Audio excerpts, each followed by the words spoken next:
Good morning, good afternoon, good evening, depending where you are on the planet. And welcome to the Bull versus Bear webinar. Steve Miley here on the call for Trade Day on Wednesday, the 3rd of August. Welcome, everyone. We're going to go through our usual regular run through into here today. I'm going to make this a fairly quick webinar actually today.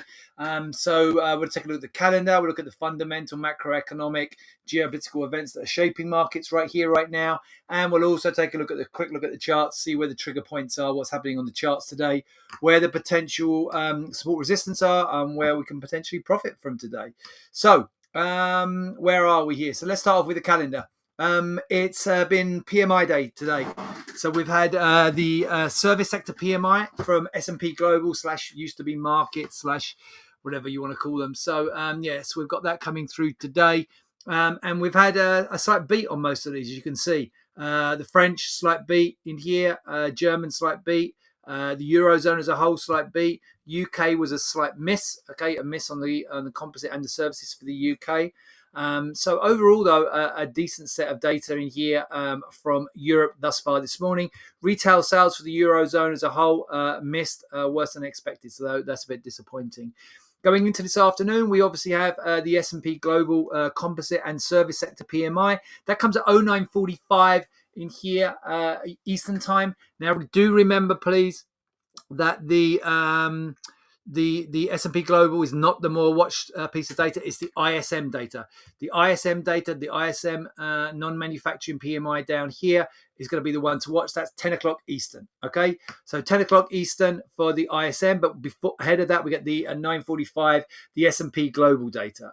Doesn't move the market as much. Most of the focus is going to be on the ISM data at 10 o'clock Eastern. We also get crude oil inventories late at 10:30 Eastern, but probably more important, and this can come at any time. We're waiting on OPEC. It's the OPEC Plus meeting today, so we're waiting on OPEC Plus. Usually get that early afternoon, the European afternoon, sorry, that is. So that's going to be mid-morning US. Usually we get something come out mid-afternoon in the UK, so mid-morning in the US we usually get something. So morning, guys. See a few of you guys just checking in, saying hello on the chat. Morning, Clinton, Tony, Tim. So what else have I got? So that's what we got coming up today, and a quick look in here. So crude oil, a little article here. Oil falls as OPEC Plus decision on production takes center stage. Okay, so we're waiting for that. So before the OPEC Plus meeting, so oil slipped slightly. Oil looking quite negative. We'll come to take a look at that on the charts as we go forward.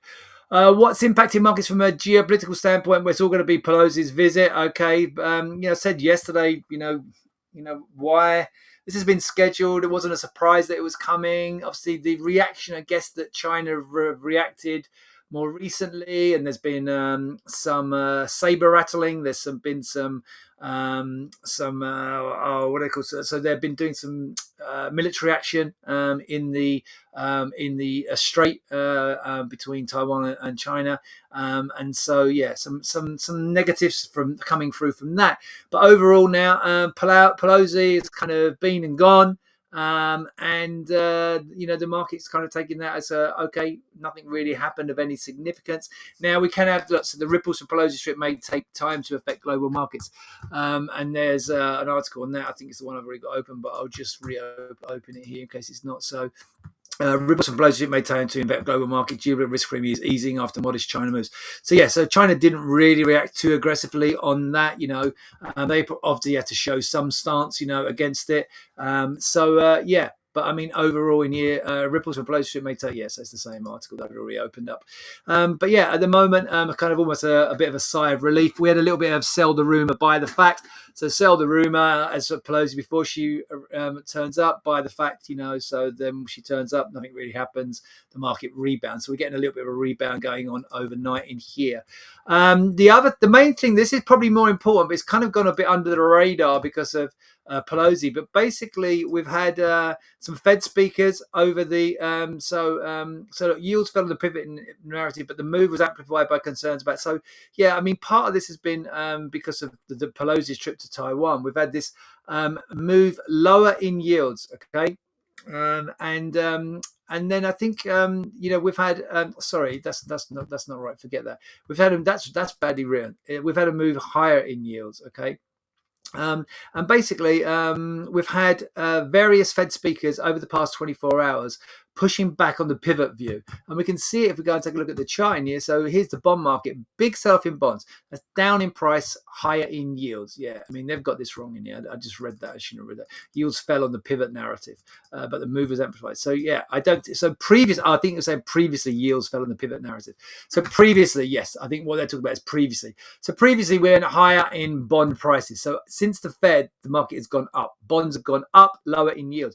But the last 24 hours, okay, we've seen the market go back lower in price, higher in yields, okay, and so rising yields, okay, we've been seeing that because of the fact that we've had a few of the Fed speakers over the last 24 hours indicating that there wasn't a pivot, that they're going to have to stay very hawkish, pushing back. Fed officials pushed back on the notion, with 4 district bank presidents highlighting the fight with inflation was far from over. So I've had a more hawkish tone in here, and that kind of should have weighed on stocks a little bit. Obviously, since the Fed, stocks have been rallying because of a thought of maybe a less hawkish Fed. The Fed have kind of pushed back on that over the last 24 hours, but it hasn't really seen, and most of the sell-off yesterday that we saw on stocks was because of the Pelosi visit, because we saw it reacting before the Fed speakers. And if anything, since then, the market, the stock indices have rebounded, even though if we go back to the charts, we continue to go lower in price on bonds. This is the bonds. This is the 10-year note. 10-year note futures gone lower in price. You can see it's a big negative session yesterday, right? It's a bearish outside day. That means a higher high and lower low than the previous day. Not only is a lower low than the previous day, but the previous day before that as well, are nearly getting down. So it's nearly engulfed the 3 days the previous, right? Certainly engulfed the 2 days previous. It's a big, and this was like almost like a key reversal day. So this is pointing bonds lower in price, higher in yields, okay? And that's because that pivot from the Fed. And the best way we can see that is look at this, boom. We've been talking about this post-Fed last week. This has been sitting, so this is for September, okay, the Fed tool. This has been sitting up around 80%, 75 to 80%, right, for a 50 basis point hike. And it was sitting down at around 20 for a 75 basis point hike, okay? Now we're here. We're dropping down to almost a 50-50. Okay, it's 56 to 43, right? 56 to 44. But what we're seeing in here is less charts there, almost even Stevens, okay, between there being a 50 and a 75. That's a dramatic shift to where we were just yesterday. And that's because of the Fed speakers. This is not Pelosi. Slightly Pelosi, okay, got a higher risk premium, but this is because of the shift that we've seen from the Fed speakers. So kind of pushing back, and I said this last week after the Fed, right? There was this Fed watchers were saying, don't read too much into this this pivot, okay? But the market had reacted. The overall market had reacted is the Fed's pivoted.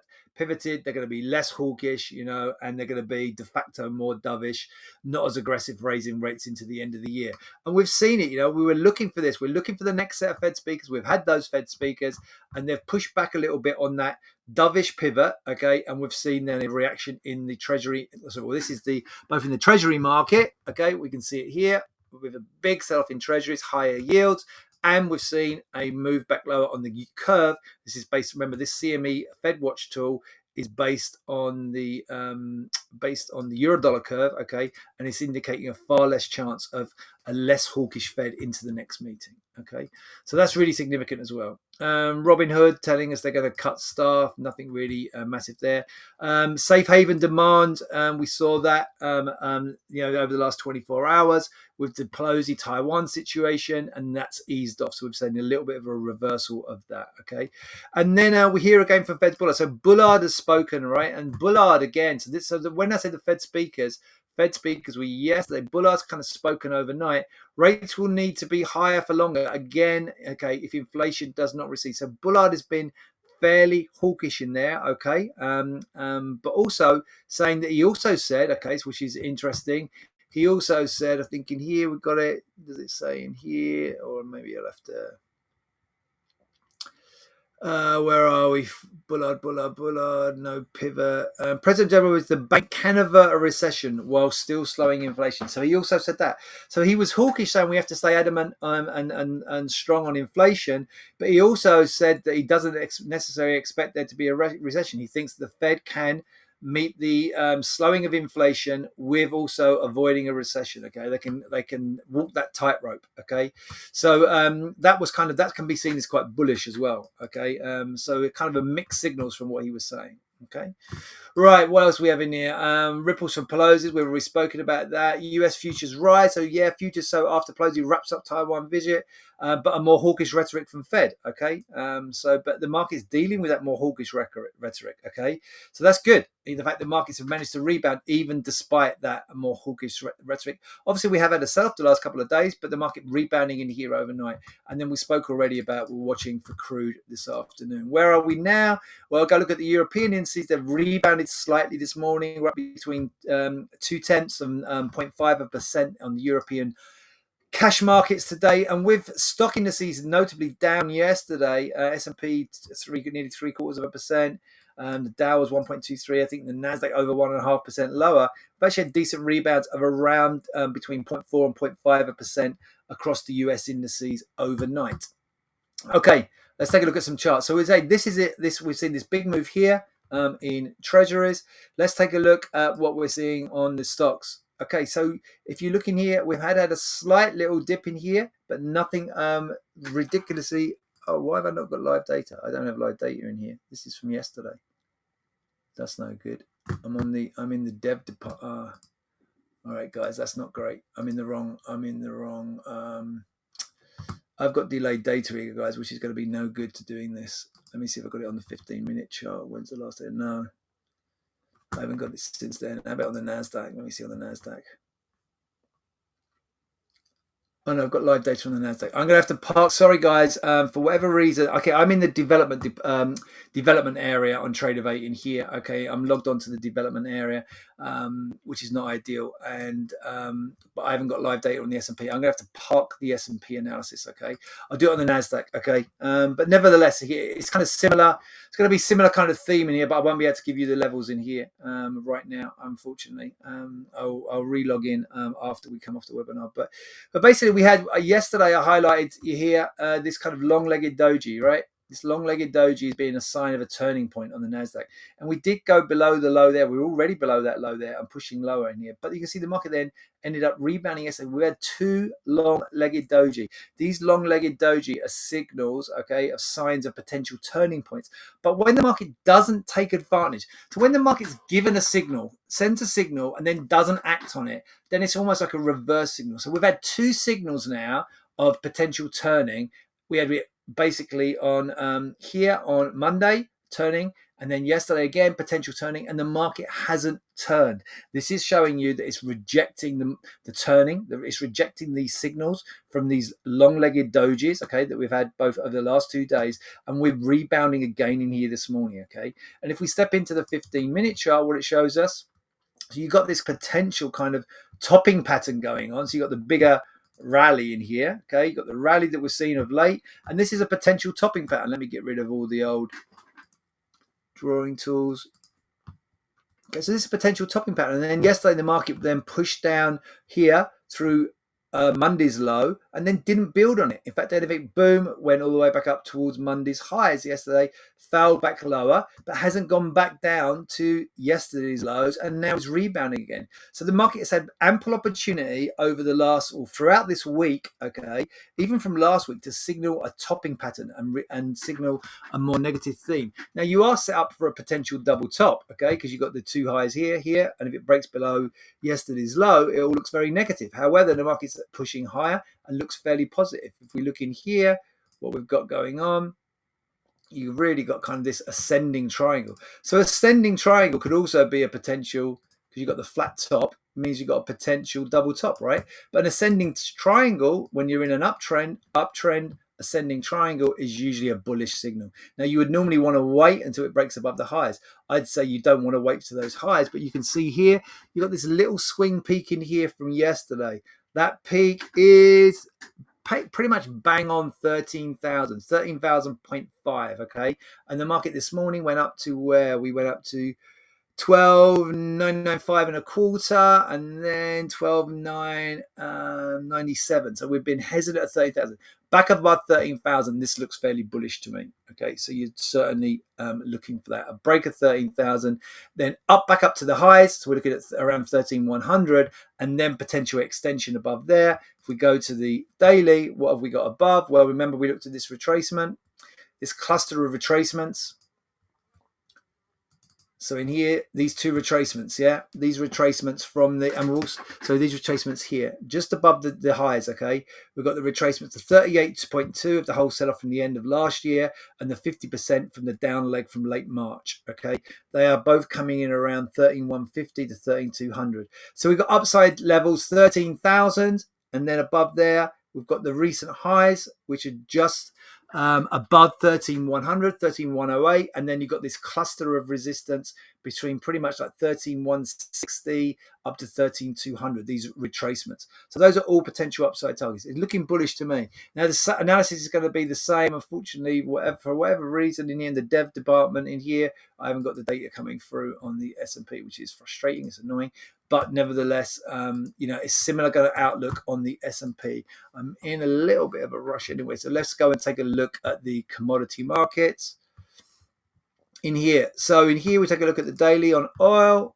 Okay, so we are getting a little bit of a rebound. But look, there's this sell-off 2 days ago.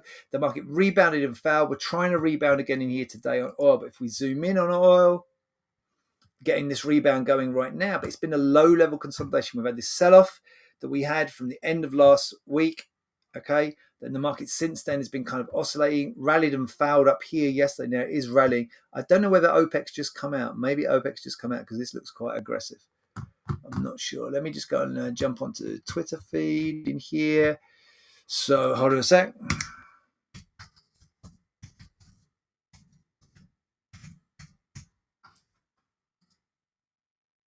Got the live school partners. You get the because I can't go to the trading room. Let's see if that is out. I'm not sure. That could be out. Promoted tweet, problem 20-year bond. No, I don't see anything in their stream here.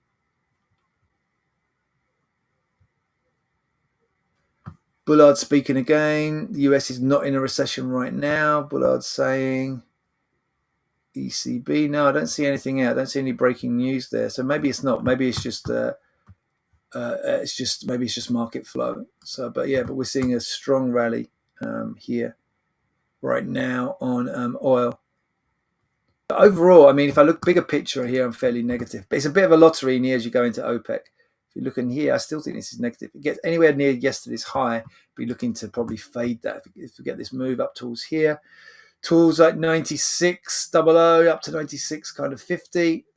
But it's a strong rally we're seeing right now. Let's take a look at gold. So gold, bit of a failure yesterday. Okay, so failure candlesticks, been in this strong uptrend. Been staying bullish on this.